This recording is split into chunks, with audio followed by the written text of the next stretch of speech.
Baik, kita lanjutkan perbincangan kita bersama dengan Bang Fahri Rajab dari BMKG. Bang, kalau kita melihat tayangan yang barusan begitu ya, dampak yang dirasakan sangat banyak sekali begitu, kekeringan, kemudian juga harga bahan pokok jadi naik gitu ya. Sebenarnya apa sih Bang yang harus dipersiapkan oleh masyarakat sendiri, baik terhadap sekarang kondisi yang El Nino sedang terjadi ataupun nanti untuk ke depannya, persiapan apa yang harus disiapkan oleh masyarakat? Iya, jadi memang kekeringan ini dampaknya bisa meluas ya. Eh, Mulai dari kekeringan, gagal panen, sampai ke dampak ekonomi, melambungnya harga komoditas dan lain-lain. Nah, apa yang harus kita lakukan mungkin bisa kita mulai dari kita dulu masing-masing gitu ya, dari lingkungan kita dulu sendiri masing-masing. Misalnya ketika masih dalam periode musim hujan kita mulai menabung air, ya. Menabung air itu juga bisa kita lakukan dengan cara menyimpan di toren ataupun di bak atau apa gitu ya, atau bikin kolam retensi gitu ya. Kemudian tentu menghemat air, ya. Menghemat air dari aktivitas kita sehari-hari, ya.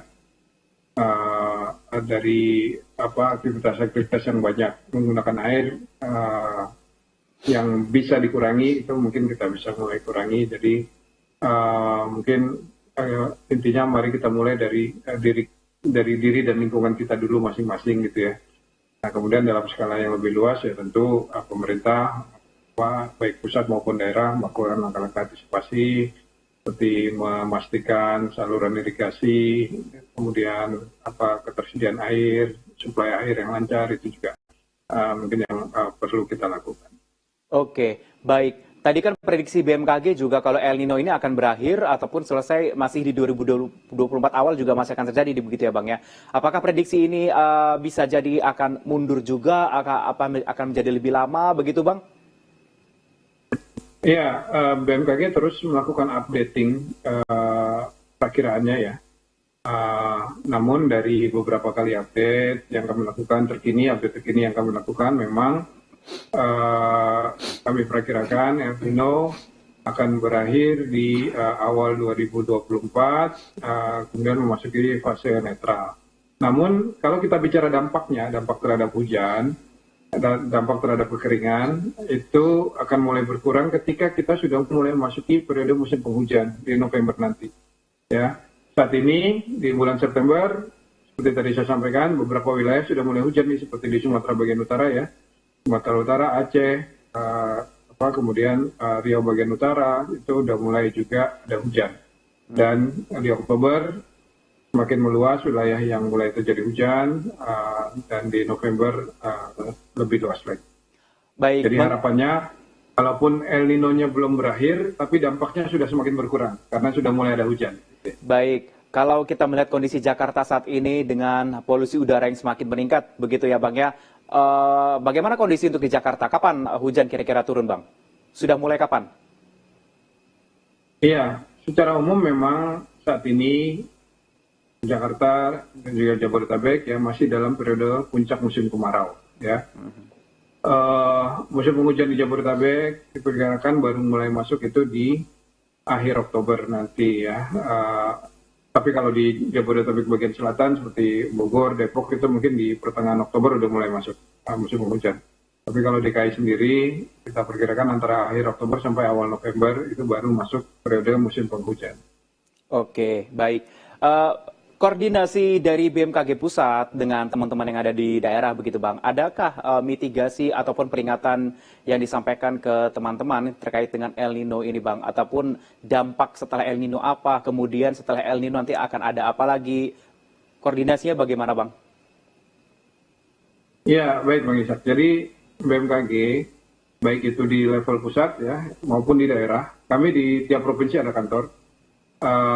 Kami selalu berkoordinasi dengan stakeholder lokal, baik itu pemerintah daerah, TNI, Polri, ya, BPBD, semua selalu kami koordinasikan dan informasi yang kami berikan itu memiliki rentang periode waktu yang berlapis ya, dari mulai yang jangka panjang, perakiraan iklim itu ya sampai dengan 3 bulan ke depan, 6 bulan ke depan, 1 bulan ke depan, sampai yang jangka pendek dan sangat pendek. Jangka pendek itu harian ya, 7 hari ke depan, sampai yang sangat pendek yaitu 3 jam ke depan ya, yang kita sebut dengan peringatan dini cuaca.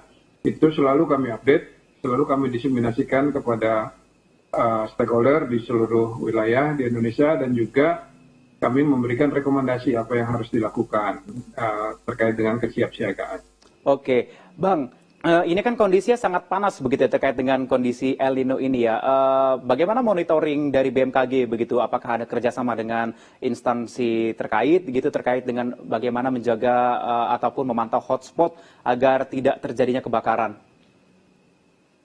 Iya, dalam konteks kebakaran hutan lahan, ini memang juga salah satu dampak dari musim kemarau ya, yaitu potensi terjadinya karhutla.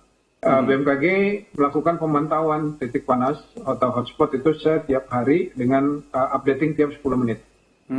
Dan menggunakan satelit ya, satelit cuaca, itu kami update, juga kami bisa membuat prediksi sampai 7 hari ke depan. Nah, informasi inilah yang kami sebarluaskan, kami kirimkan, kami diseminasikan kepada stakeholder terkait seperti Kementerian LHK ya, ke TNI, Polri, dan juga ke pemerintah daerah untuk melakukan kesiapsiagaan dan melakukan aksi lapangan apabila terdeteksi adanya hotspot. Contoh, hari ini kami mendeteksi adanya hotspot di Kalimantan Barat, di Sumatera Selatan, Kalimantan Selatan. Nah, itu langsung ditindaklanjuti sama teman-teman di daerah dengan aksi-aksi pemadaman dan juga aksi-aksi lapangan lain. Oke, baik. Bisa diinformasikan Bang, setelah El Nino akan ada apa lagi untuk mengantisipasi masyarakat dan himbauannya apa? Iya, jadi begini, salah satu yang perlu diwaspadai dari kondisi cuaca dan iklim di Indonesia yang begitu dinamis ini adalah bencana hidrometeorologi. Nah, bencana hidrometeorologi itu ada dua secara garis besar, ada bencana hidrometeorologi kering dan bencana hidrometeorologi basah. Bencana hidrometeorologi kering itu yang sedang terjadi saat ini, apa aja bentuknya, yaitu kekeringan, kebakaran hutan lahan. Ya. Nah, kemudian nanti ketika kita sudah masuk musim penghujan, episodenya beda lagi, yaitu bencana hidrometeorologi basah. Apa saja bencana yang berpotensi terjadi di periode bencana hidrometeorologi basah, yaitu banjir bandang, longsor. Nah, ini yang perlu diwaspadai. Artinya apa? Kewaspadaan harus tetap kita jaga sepanjang tahun.